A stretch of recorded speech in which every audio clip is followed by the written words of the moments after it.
Hello दोस्तों, नमस्कार। दिन भर की बड़ी खबर बिना देरी के आपको बताएंगे, जहां सबसे पहले बताएंगे बांग्लादेश ने अमेरिका, रशिया और सऊदी अरबिया समेत 7 देशों से वापस बुला लिए हैं राजदूत। यूनाइटेड नेशन की टीम करेगी ढाका का दौरा। जी हां दोस्तों, बड़ा एक्शन। तो वहीं आपको बताएंगे हरियाणा और जम्मू कश्मीर में 90 सीटें हैं, उसके बावजूद भी जम्मू और कश्मीर में 3 चरणों में ही मतदान क्यों होने वाले हैं दोस्तों, इसकी विस्तार से आपको जानकारी देंगे। तो वहीं बताएंगे नेतन्याहू के साथ फोन पर प्रधानमंत्री मोदी जी ने की है बात, बताएंगे क्या बात हुई इन दोनों के बीच। तो साथ ही योगी आदित्यनाथ के बयान पर पाकिस्तान में मच गया हलचल। पूर्व पाकिस्तानी राजनयिक ने दे डाली प्रतिक्रिया, इस्लाम तक की ताकत की दे दी है चेतावनी। दोस्तों बताएंगे क्या है बड़ी खबर, योगी जी के किस बयान पर पाकिस्तान में मच गया है हलचल। एक से एक बड़ी खबर आपको बताएंगे इतने अगस्त से इस राज्य में होने जा रहा है जमीन का सर्वे, लैंड सर्वे होने जा रहा है दोस्तों। ऐसे में अगर आप भी इस राज्य के रहने वाले हैं तो हो जाइए तैयार दोस्तों। एक से एक बड़ी खबर बताएंगे, बस आप वीडियो के अंत तक बने रहेगा। और निरंतर भारत देश का विकास चाहते हैं तो वीडियो को लाइक करके, चैनल को सब्सक्राइब करके, बेल आइकन दबा के कमेंट में जय हिंद कहना मत भूलिएगा। बात करें पहली बड़ी खबर की, जहां बांग्लादेश ने अमेरिका, रशिया और सऊदी अरबिया समेत इन 7 देशों से वापस बुला लिए हैं राजदूत। साथ में यूनाइटेड नेशन की टीम करेगी ढाका का दौरा। बता दें बांग्लादेश ने America, Russia, Japan, Saudi Arabia सहित 7 देशों से अपने राजदूतों को वापस बुला लिया है। इनमें अमेरिका में राजदूत मोहम्मद इमरान, रशिया में राजदूत कमरुल हसन, सऊदी अरबिया में राजदूत जावेद पटवारी, जापान में राजदूत शहाबुद्दीन अहमद, ठीक इसी तरह जर्मनी, संयुक्त अरब अमीरात और मालदीव जैसे कुल 7 देशों से अपने राजदूतों को वापस बुला लिया है दोस्तों। बांग्लादेश की अंतरिम सरकार ने पिछले सप्ताह प्रधानमंत्री पद से शेख हसीना के इस्तीफे से पहले और उसके बाद प्रदर्शनकारियों की हत्याओं की जांच के लिए संयुक्त राष्ट्र के विशेषज्ञों की एक टीम अगले हफ्ते बांग्लादेश का दौरा करेगी और ये घोषणा बृहस्पतिवार को की गई है। बांग्लादेश सरकार के मुख्य सलाहकार ने एक्स पर एक पोस्ट में कहा है कि संयुक्त राष्ट्र के एक अधिकारी के अनुसार ये पहली बार है जब संयुक्त राष्ट्र 1971 में बांग्लादेश की आजादी के बाद देश में बड़े पैमाने पर मानवाधिकारों के हनन की जांच के लिए एक तथ्यान्वेषी टीम भेज रही है। जी हां दोस्तों, तो वहीं बता दें आपकी जानकारी के लिए, जहां बांग्लादेश में नई बनी अंतरिम सरकार ने यानी कि मोहम्मद यूनुस ने प्रधानमंत्री नरेंद्र मोदी जी को किया फोन और फोन पर बांग्लादेश में अल्पसंख्यकों पर हमलों की रिपोर्ट को बढ़ा चढ़ाकर दिखाई गई जैसा दिया है बयान। दोस्तों सफाई देने की है कोशिश आपको बता दें, और साथ में भारतीय पत्रकारों को भी बांग्लादेश आने का न्योता दे दिया है। दरअसल बांग्लादेश के अंतरिम सरकार के मुखिया मोहम्मद यूनुस ने शुक्रवार को भारत के प्रधानमंत्री नरेंद्र मोदी जी से बात की। बांग्लादेश में नई सरकार बनने के बाद दोनों देशों के शीर्ष नेताओं के बीच ये पहली बातचीत है। बांग्लादेश सरकार की तरफ से जारी बयान में कहा गया है कि मुख्य सलाहकार प्रोफेसर मोहम्मद यूनुस ने शुक्रवार को फोन पर प्रधानमंत्री नरेंद्र मोदी जी से बात की। मुख्य सलाहकार ने बांग्लादेश सरकार के मुखिया के रूप में उनके शपथ ग्रहण के बाद बधाई देने के लिए प्रधानमंत्री नरेंद्र मोदी का शुक्रिया अदा किया। इस दौरान उन्होंने बांग्लादेश में हिंदुओं और अल्पसंख्यकों के साथ हुई हिंसा के मामले पर भी जानकारी दी। जी हां, मोहम्मद यूनुस ने पीएम मोदी से फोन पर बातचीत के दौरान कहा कि बांग्लादेश में अल्पसंख्यकों पर हमलों की रिपोर्ट को बढ़ा चढ़ाकर पेश किया गया है। इस दौरान उन्होंने स्थिति को जांचने के लिए भारतीय पत्रकारों को कहा है कि दौरा करने के लिए और मौके से घटना की रिपोर्टिंग करने के लिए आमंत्रित किया है। जी हां दोस्तों, ऐसे में आखिर मोहम्मद यूनुस हिंदुओं को शांत करने के लिए भारत से लगातार कांटेक्ट में क्यों है दोस्तों। तो वहीं अल्पसंख्यक हिंदुओं को लेकर इतना ज्यादा दिखाने की कोशिश क्यों कर रहे हैं मोहम्मद यूनुस, जबकि रियलिटी कुछ और ही है। दंगे कम होने के बजाय और बढ़ते ही जा रहे हैं। जी हां दोस्तों, तो वहीं आपको बता दें हरियाणा और जम्मू कश्मीर में 90 सीटें, फिर भी जम्मू और कश्मीर में ही क्यों 3 चरणों में मतदान है दोस्तों। भारत निर्वाचन आयोग यानी ईसीआई ने शुक्रवार यानी 16 अगस्त को हरियाणा और जम्मू कश्मीर में विधानसभा चुनावों की घोषणा कर दी है। लोकसभा चुनावों के बाद पहली बड़ी राजनीति लड़ाई है। जम्मू कश्मीर में विधानसभा चुनाव विशेष रूप से महत्वपूर्ण है क्योंकि वे एक दशक में पहली बार और विशेष क्षेत्र दर्जे को खत्म करने के बाद आयोजित किए जा रहे हैं। खास बात यह है कि हरियाणा और जम्मू कश्मीर में कुल 90 विधानसभा सीटें हैं, लेकिन इसके बावजूद भी जम्मू कश्मीर को ही सिर्फ 3 चरण का मतदान के लिए दिया गया है। हरियाणा में 1 चरण में यानी 1 अक्टूबर को आयोजित करने जा रहा है। इससे साफ है कि आयोग का जम्मू कश्मीर पर सबसे ज्यादा फोकस किया गया है। बाकी सारी जानकारी आप स्क्रीन पर देख ही पा रहे होंगे। तो वहीं आपको बता दें नेतन्याहू के साथ फोन पर पीएम मोदी ने की बात, युद्ध विराम पर हुई चर्चा। जी हां, प्रधानमंत्री नरेंद्र मोदी जी ने अपने इजरायली समकक्ष बेंजामिन नेतन्याहू के साथ टेलीफोन पर बात की। इस दौरान दोनों नेताओं ने पश्चिम एशिया में तनाव कम करने की आवश्यकता पर चर्चा की। पीएम ने सभी बंधकों की तत्काल रिहाई तथा मानवीय सहायता जारी रखने का आह्वान दोहराया है। इजरायल के प्रधानमंत्री बेंजामिन नेतन्याहू के साथ टेलीफोन पर बातचीत के दौरान प्रधानमंत्री नरेंद्र मोदी ने पश्चिम एशिया में स्थिति को तत्काल कम करने की आवश्यकता पर जोर दिया। पीएम मोदी जी ने कई मुद्दों पर महत्व देने के लिए जोर दिया है। पीएम मोदी ने ट्वीट करके लिखा कि भारत के 78वें स्वतंत्रता दिवस पर नेतन्याहू की फोन कॉल और शुभकामनाओं के लिए मैं उनकी सराहना करता हूं। हमने पश्चिम एशिया में मौजूदा स्थिति पर चर्चा की है, साथ ही स्थिति को कम करने की आवश्यकता पर भी जोर दिया है। जी हाँ दोस्तों, तो वहीं बता दें योगी आदित्यनाथ के बयान पर पाकिस्तान में मच गई हलचल। पूर्व पाकिस्तानी राजनयिक ने दे डाली प्रतिक्रिया और इस्लाम को बता दिया सबसे ऊपर। बता दें भारत के उत्तर प्रदेश के मुख्यमंत्री योगी आदित्यनाथ के एक बयान ने पाकिस्तान में हलचल मचा दिया। योगी आदित्यनाथ ने 14 अगस्त को विभाजन विभीषिका दिवस के मौके पर कहा था कि पाकिस्तान का या तो भारत में विलय होगा या फिर हमेशा हमेशा के लिए इतिहास से ही समाप्त हो जाएगा। योगी आदित्यनाथ ने महर्षि अरविंद के साल 1947 में दिए गए बयान का हवाला दिया, जिसमें उन्होंने कहा था कि पाकिस्तान का आध्यात्मिक जगत में कोई अस्तित्व है ही नहीं। योगी आदित्यनाथ के इस बयान पर भारत में पाकिस्तान के उच्चायुक्त रहे अब्दुल बासित ने प्रतिक्रिया दी। अब्दुल बासित ने पाकिस्तान के खत्म हो जाने की भविष्यवाणी का विरोध बताया और कहा कि उनका देश बना ही रहेगा। हालांकि अब्दुल बासित को योगी आदित्यनाथ के बयान का मतलब ही समझ नहीं आया और ये बात उन्होंने खुद स्वीकार की यूट्यूब पर। अपने व्लॉग में बोलते हुए बासित ने पाकिस्तान का आध्यात्मिक आधार न होने की बात का खंडन किया और दावा किया है कि पाकिस्तान का निर्माण ही आध्यात्मिक आधार पर हुआ है। जी हाँ, बासित ने इस्लाम को पाकिस्तान का सबसे बड़ा आधार बता दिया है। बासित ने कहा कि योगी आदित्यनाथ कह रहे हैं कि पाकिस्तान का आध्यात्मिक जगत में अस्तित्व है ही नहीं, बल्कि हमारे तो देश का आधार ही इस्लाम के आधार पर है। यह आध्यात्मिक ही है। मुझे नहीं समझ आता कि महर्षि अरविंद ने यह विचार कहां से लिया और अब इसे योगी आदित्यनाथ ने दोहराया है। पूर्व पाकिस्तानी राजनयिक ने योगी आदित्यनाथ के बयान को अफसोसजनक भी बता दिया है। दोस्तों, तो वहीं आपको बड़ी खबर बता दें, जहां नागरिक सैनिकों को मोहरा बनाकर विवादित इलाकों पर कब्जे की कोशिश में है चाइना। दोस्तों, अपनी विस्तारवादी नीतियों के लिए जाना जाने वाला चीन न सिर्फ दुनिया की एक महाशक्ति बनने पर आमादा है, बल्कि सीधे संघर्ष में शामिल हुए बिना पड़ोसी देश की जमीन पर कैसे कब्जा किया जाए इस पर भी रणनीति बना रहा है और दिन पर दिन इस पर काम कर रहा है। अपने मंसूबों को कामयाब करने के लिए चीनी सेना नागरिक बलों से भी अप्रत्यक्ष समर्थन लेती है, जिन्हें अक्सर पीपुल्स लिबरेशन आर्मी यानी PLA द्वारा ढाल के रूप में इस्तेमाल किया जाता रहा है। जिया ओ कांग सीमा रक्षा गांव और समुद्री मिलिशिया इसके उदाहरण है, जो ग्रे जोन ऑपरेशन में शामिल गैर पारंपरिक बल हैं। ये किसी ऑपरेशन में सशस्त्र संघर्ष को भड़काए बिना सुरक्षा उद्देश्यों को हासिल करने के लिए गैर पारंपरिक तरीकों का इस्तेमाल करते हैं। सैन्य मामलों में अक्सर चर्चा में रहते हैं। आपको बता दें दोस्तों कि कैसे भूमि और समुद्र दोनों पर चीन के सैन्य प्रयासों का समर्थन करने के लिए नागरिक बलों का उपयोग किया जाता है। दरअसल अपनी भूमि सीमाओं पर विशेष रूप से भारत चीन सीमा के बीच और पूर्वी इलाकों में विवादित वास्तविक नियंत्रण रेखा के साथ चीन ने जियाओकांग सीमा रक्षा गांव पहल का लागू किया है। जियाओकांग शब्द का अर्थ है मध्यम रूप से समृद्ध। जियाओकांग पहल को चीन के निंगची, शन्नान, शिगात्से और नागारी प्रांतों समेत 21 हिमालयी सीमा काउंटियों को बाध करने के लिए डिजाइन किया गया है। तो दोस्तों वहीं बता दें, दो संतों ने उठाया भारत के इस पड़ोसी देश की हालत सुधारने का बीड़ा, राष्ट्रपति चुनाव में ठोक दी दावेदारी। बता दें, श्रीलंका में 21 सितंबर को राष्ट्रपति पद के चुनाव होने हैं। खास बात यह है कि इस बार रिकॉर्ड 39 प्रत्याशी चुनावी मैदान में। इससे पहले श्रीलंका में 2019 के चुनाव में सबसे ज्यादा 35 उम्मीदवारों ने दावेदारी ठोकी थी। राष्ट्रपति चुनाव के इन प्रत्याशियों में वैसे तो कई बड़े नाम है, लेकिन सबसे खास है 2 बौद्ध संत। इनमें से एक शीला रत्ना थीरोजना सेठ पैरामोना पार्टी की ओर से प्रत्याशी बनाए गए हैं, तो वहीं दूसरी ओर बौद्ध संत दया रत्ना थीरो निर्दलीय चुनाव लड़ रहे हैं। अगले महीने की 21 तारीख को श्रीलंका के करीब 1,70,00,000 वोटर इन दिनों उम्मीदवारों की किस्मत का फैसला करेंगे। 56 वर्षीय शीला रत्ना थीरो का मानना है कि बौद्ध संत सरकार चलाने के लिए सबसे योग्य है, क्योंकि वो कई पीढ़ियों से सरकार में शामिल नेताओं को सलाह देते आए हैं। वो श्रीलंका में 2019 का राष्ट्रपति चुनाव भी लड़ चुके हैं इसके पहले,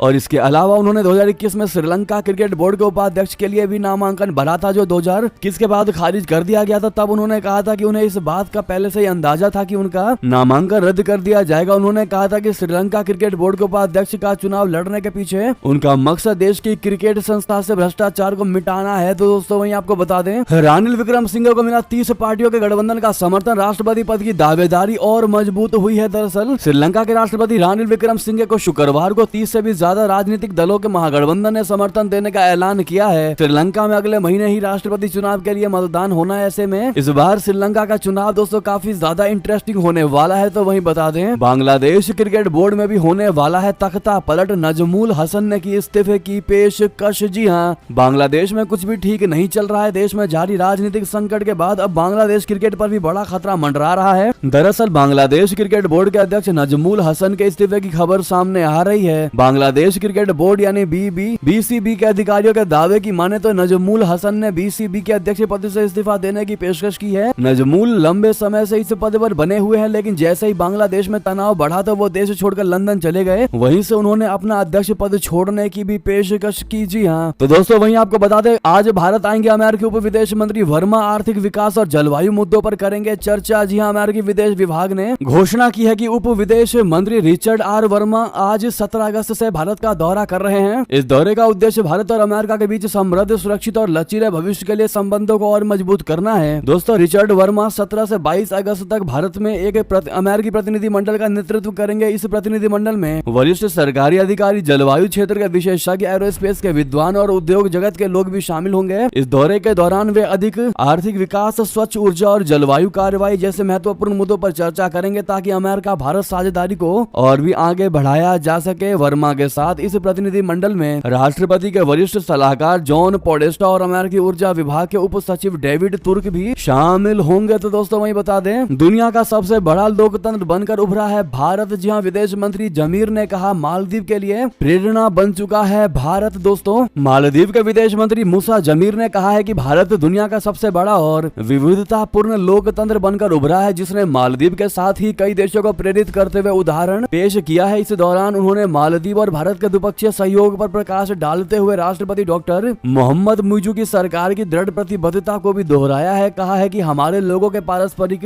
लाभ के लिए दोनों देशों के बीच संबंधों को और मजबूत किया जाएगा। जी हाँ, विदेश मंत्री जमीर शुक्रवार को भारत के 78वें स्वतंत्रता दिवस पर आयोजित एक समारोह में बतौर मुख्य अतिथि शामिल हुए। तो दोस्तों वही बता दें, वैश्विक दक्षिण की आवाज बुलंद करने में भारत के साथ सहयोग है जरूरी। दक्षिण अफ्रीकी मंत्री ने दे दिया है ये बड़ा बयान। आपको बता दें, गुरुवार को प्रिटोरियो में भारतीय उच्चायोग की तरफ से आयोजित भारत के 78वें स्वतंत्रता दिवस समारोह में मुख्य अतिथि के रूप में बोलते हुए बेसिक शिक्षा मंत्री गोवार रूबे ने कहा कि हमें भारत में दक्षिण अफ्रीका जैसा एक साझेदार मिला है जो वैश्विक दक्षिण की दृश्यता और हितों को बढ़ाने की आशंका रखता है। हमें एक समान वैश्विक व्यवस्था में खुद को खोजने के लिए और अधिक मिलकर काम करना चाहिए। तो दोस्तों वही बता दें, तालिबान ने भारत के साथ मनाया स्वतंत्रता दिवस। क्यों पाकिस्तान के लिए मुसीबत बना है अफगानिस्तान? पाकिस्तानी एक्सपर्ट कमर चीमा ने बताई इसकी असली वजह है। दोस्तों, भारत के स्वतंत्रता दिवस के साथ तालिबान ने भी 15 अगस्त को ही अपना स्वतंत्रता दिवस मनाया और इस मौके पर बुधवार यानी 14 अगस्त को तालिबान ने मिलिट्री परेड हुआ और तालिबान ने अफगानिस्तान में अपने शासन के लगातार तीसरे साल का जश्न मनाया। इस दौरान उसने भारत के अटैक हेलीकॉप्टर MI-24 का भी प्रदर्शन किया और ये सब ऐसे समय में हो रहा है जब पाकिस्तान और तालिबान में तनातनी चल रही है। पाकिस्तानी रणनीतिक विश्लेषक कमर चीमा ने कहा कि तालिबान को 3 साल हो गए और वो बहुत सिक्योर है और राजनीतिक तौर पर उसने खुद को काफी मजबूत कर लिया है। कमर चीमा ने आगे कहा कि अफगानिस्तान दुनिया की एम्बेसी में काम कर रहे हैं, बिजनेस कर रहे हैं। सिर्फ पाकिस्तान एक ऐसा मुल्क है जिसकी तालिबान नहीं सुनते। वो इसलिए नहीं सुनते क्योंकि अगर ऐसा करेंगे तो पाकिस्तान कहेगा कि तहरीके तालिबान पाकिस्तान पर हमले करो, और अफगान तालिबान ऐसा क्यों करेगा क्योंकि उनके साथ मिलकर तो वो अमेरिका से लड़ा है। ऐसा तो अफगानिस्तान तालिबान में लड़ाई शुरू हो जाएगी जो पाकिस्तान के लिए खतरा है और तालिबान के लिए नहीं है। तो दोस्तों वही बता दें, इजराइल और हमास के बीच संघर्ष विराम को लेकर हम आशावादी हैं। जी हां, बाइडेन ने कहा समझौता के लिए पहले से ज्यादा करीब है। दरअसल अमेरिकी राष्ट्रपति बाइडेन ने शुक्रवार को कहा कि वो इजराइल और हमास के बीच युद्ध विराम और बंधकों की रिहाई को लेकर आशावादी है। उन्होंने कहा कि दोनों समझौतों को लेकर पहले से ज्यादा करीब हैं। दोहा में 2 दिनों की वार्ता के बाद मीडिया से बात करते हुए बाइडेन ने ये बातें कही। दोस्तों तो वही बता दें, हिजबुल्लाह ने दुनिया को दिखाया इजराइल का काल। सुरंगों में मिसाइल लॉन्चर से लैस ट्रक, वीडियो देख उड़ेंगी नेतन्याहू की नींदें। दोस्तों, ईरान समर्थित लेबनान के चरमपंथी समूह हिजबुल्लाह ने शुक्रवार को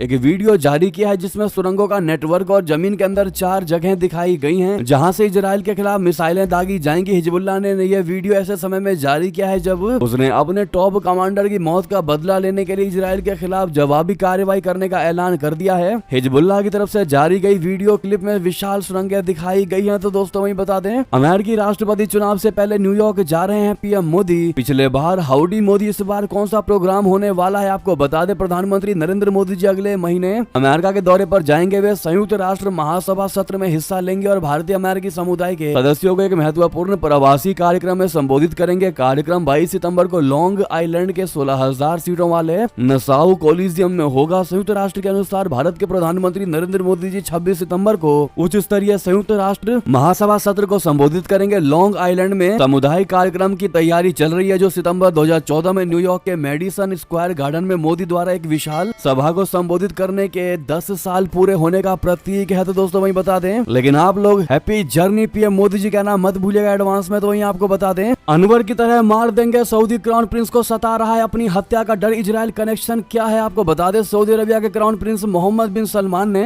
अपनी हत्या का डर जताया है। दोस्तों उन्होंने अनवर सादात का उदाहरण देते हुए कहा कि उनकी भी हत्या की जा सकती है। सऊदी के राजकुमार का कहना है कि उन्होंने इजराइल के साथ संबंधों को सामान्य बनाने के लिए अपना समर्थन दिया है, इस कारण उनकी हत्या की जा सकती है। प्रिंस मोहम्मद बिन सलमान ने कथित तौर पर अमेरिकी सांसदों से कहा कि उन्हें शांति की अपनी कोशिशों के कारण मारे जाने का डर है। जी हाँ, तो वहीं बता दें, भारत में भी शेख हसीना को सुकून नहीं, अब यह बड़ा कदम उठा सकती है मोहम्मद यूनुस की अंतरिम सरकार। जी हाँ दोस्तों, बांग्लादेश में हुई हिंसा, छात्र हिंसा के बाद शेख हसीना प्रधानमंत्री की कुर्सी छोड़कर बांग्लादेश से भारत आ चुकी है। बांग्लादेश में मोहम्मद यूनुस की नई सरकार बन चुकी है, लेकिन अब भी शेख हसीना की मुसीबतों उनका साथ छोड़ने का नाम नहीं ले रही। बांग्लादेश में बनी मोहम्मद यूनुस की नई अंतरिम सरकार शेख हसीना को भारत में भी सुकून से नहीं रहने देना चाहती है। बांग्लादेश की सरकार भारत से शेख हसीना के सीधे बांग्लादेश प्रत्यर्पण करने को लेकर विचार कर सकती है। बांग्लादेश के विदेश मंत्री मोहम्मद तौहीद ने एक इंटरव्यू के दौरान ये बात कही है। तो वही बता दें, मैं युद्ध विराम समर्थकों पर भड़के ट्रंप, हैरिस पर भी साधा निशाना, कहा देश से बाहर निकाल दूंगा। जी हाँ, रिपब्लिकन अमेरिकी राष्ट्रपति पद के उम्मीदवार डोनाल्ड ट्रंप ने गुरुवार को कहा कि उन्होंने जुलाई में अपनी आखिरी मुलाकात के दौरान इजराइल के प्रधानमंत्री बेंजामिन नेतन्याहू से कहा था कि वे गाजा में इजराइल के युद्ध को जल्दी से जल्दी खत्म करें। इसी के साथ पूर्व राष्ट्रपति ने गाजा में युद्ध विराम की मांगों की भी आलोचना की। उन्होंने हमास समर्थकों को देश से निकाल देने की भी बात कही। ट्रंप ने गुरुवार को प्रेस कॉन्फ्रेंस में संवाददाताओं से कहा कि वो जानता है कि वो क्या कर रहा है, मैंने उसे इसे खत्म करने के लिए प्रोत्साहित किया, से जल्दी खत्म करना होगा, अपनी जीत हासिल करे और इसे खत्म करे, इसे रोकना होगा, हत्या को रोकना होगा। तो वहीं आपको बता दें, अगर आज महाराष्ट्र में चुनाव हुए तो किसको कितनी सीटें मिलेंगी, पहले ओपिनियन पोल में कौन आगे और कौन पीछे, आपको बता दें केंद्रीय चुनाव आयोग यानी ईसीआई ने जम्मू कश्मीर और हरियाणा के साथ महाराष्ट्र विधानसभा चुनावों की तिथियों का ऐलान नहीं किया। अब इस बात की पूरी संभावना है कि राज्य में चुनाव निर्धारित समय यानी दिवाली पर होंगे। इस सब के बीच विधानसभा चुनावों को लेकर पहला ओपिनियन पोल सामने आया है। इसमें महायुक्ति और महाविकास अघाड़ी के घटक दलों को कितनी सीटें मिल सकती हैं, इसका अनुमान लगाया गया है। टाइम्स नाउ, नवभारत और मेटराइज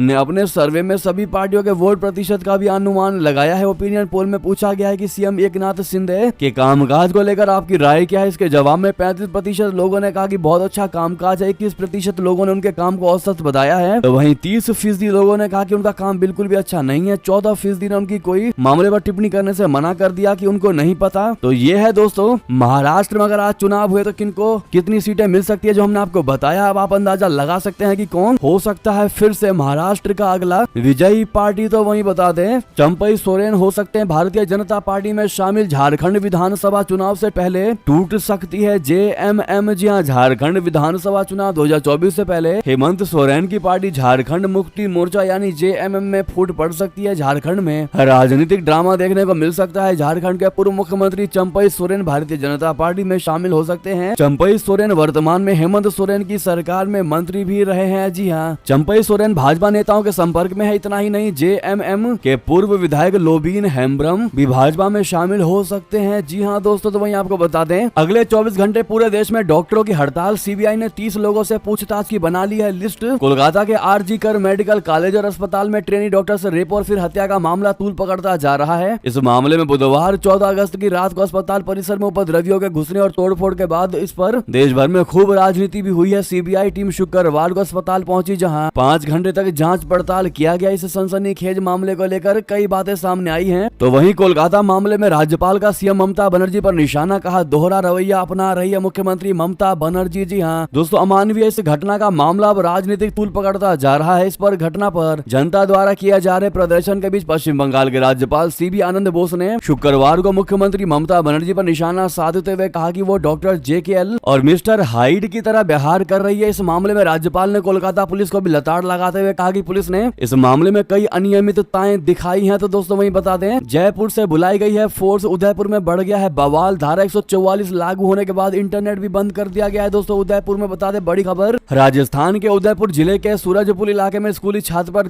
चाकू से हमला किए जाने का मामला थमने का नाम नहीं ले रहा। यहाँ हिंदूवादी संगठनों की तरफ से विरोध प्रदर्शन काफी ज्यादा उग्र हो गया है। हालात पर काबू पाने के लिए जहाँ शहर में धारा 144 लागू कर दी गई है, वहीं अभी किसी तरह की अफवाह न फैले, इसे ध्यान में रखते हुए उदयपुर में इंटरनेट को भी बंद कर दिया गया है। तो दोस्तों वहीं आपको बता दें, अयोध्या में 18 अगस्त अगस्त को रोजगार मेला लगवा रही है सरकार। 100 से ज्यादा कंपनियां होंगी इसमें शामिल। जी हाँ, यूपी सरकार के मिशन रोजगार के तहत अब रामनगरी अयोध्या में रोजगार मेले का आयोजन किया जाएगा। 18 अगस्त को अयोध्या में मुख्यमंत्री रोजगार मेले का उद्घाटन करेंगे। इसमें 100 से ज्यादा कंपनियां शामिल होंगी। इसमें 50,000 से ज्यादा युवाओं को रोजगार देने का लक्ष्य रखा गया है। यूपी का मुख्यमंत्री का 15 दिन में यह तीसरा अयोध्या दौरा होगा। जी हाँ, तो वहीं बता दें हरियाणा के बाद अब इस राज्य में बीजेपी कांग्रेस की मुश्किल बढ़ाएगी बीएसपी यानी मायावती। दोस्तों, मायावती ने बड़ा ऐलान किया है। दरअसल जम्मू कश्मीर व हरियाणा विधानसभा चुनाव की घोषणा कर दी गई है। वहीं चुनाव की तारीखों के ऐलान के बाद बहुजन समाज पार्टी यानी बीएसपी सुप्रीमो मायावती ने भी एक बड़ी घोषणा कर दी है। मायावती ने कि पार्टी बसपा अब हरियाणा के बाद जम्मू कश्मीर में भी चुनाव लड़ेगी। मायावती ने कहा कि बसपा जम्मू कश्मीर के